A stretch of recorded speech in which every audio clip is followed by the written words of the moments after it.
Hello, everyone! Welcome back to our channel iNewsU. Today, we have a significant and concerning piece of news to discuss.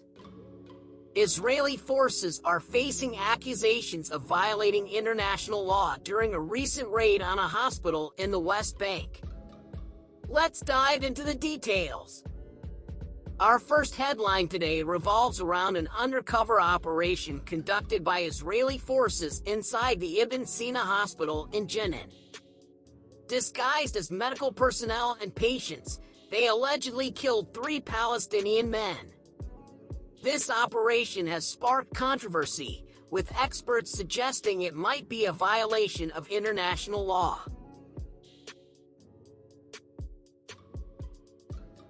According to reports, Israeli commandos went to great lengths, dressing as doctors, patients, and even using a wheelchair and a baby carrier to infiltrate the hospital. This, experts argue, might breach the Geneva Convention, which grants protected status to doctors and patients during armed conflicts.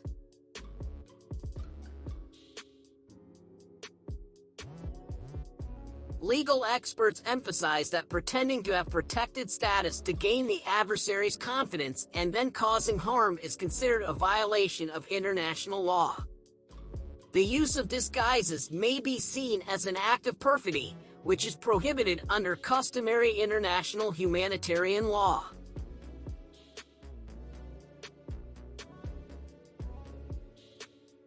Our next headline brings us to a disturbing aspect of the raid. One of the Palestinian men killed, Basil Ghazawi, was reportedly paralyzed and undergoing treatment in the hospital. The IDF denies these reports, but if true, this could lead to serious accusations of violating international law.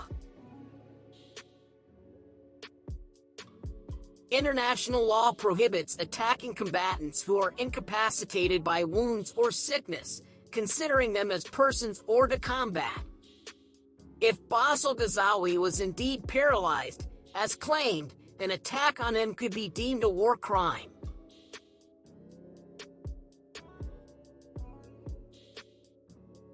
The IDF justifies such operations by stating that hospitals are used as bases for planning terrorist activities.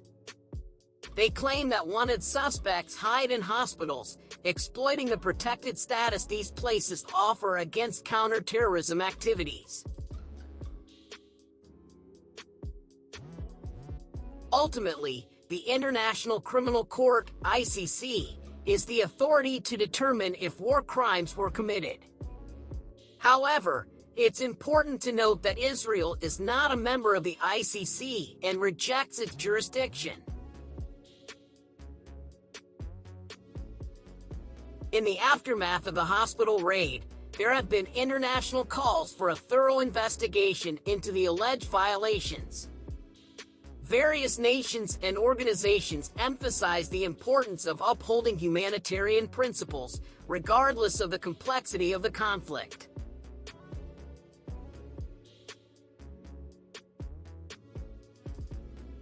The casualty numbers in the region are staggering, with over 26,000 people killed in Gaza and more than 65,000 injured since October 7th. In Israel, at least 1,200 people have lost their lives, and over 6,900 others have been injured.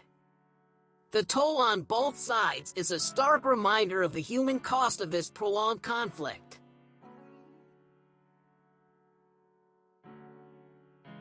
Both sides, Hamas and the IDF, present conflicting narratives.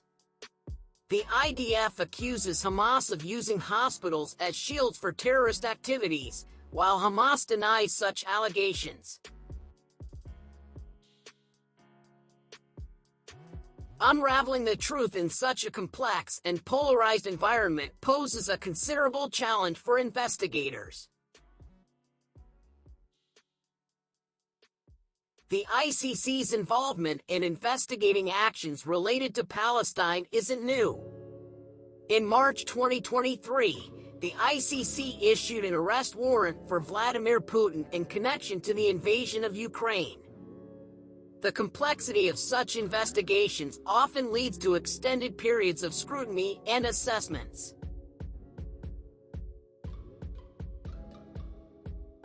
The conflicting reports about Bassel Ghazaoui's paralysis and the circumstances of his death raise questions about the accuracy of information.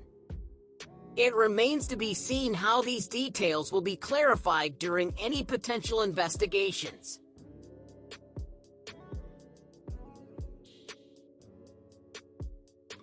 In the age of instant communication and social media, visual evidence can shape public opinion.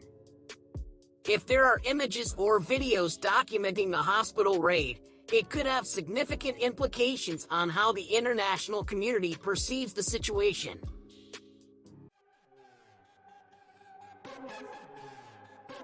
It's worth noting that the United States, China, India, and Russia, among about 40 countries, are not party to the ICC. The absence of these major players from the ICC raises questions about the effectiveness and universality of international justice mechanisms. As we conclude, the situation in the West Bank continues to be tense, with allegations of international law violations adding another layer of complexity. We'll closely monitor developments and bring you updates as the story unfolds. Thank you for staying with us through this in-depth exploration. Remember to engage in the comments section with your thoughts and perspectives. Until next time, stay informed, stay compassionate. Goodbye!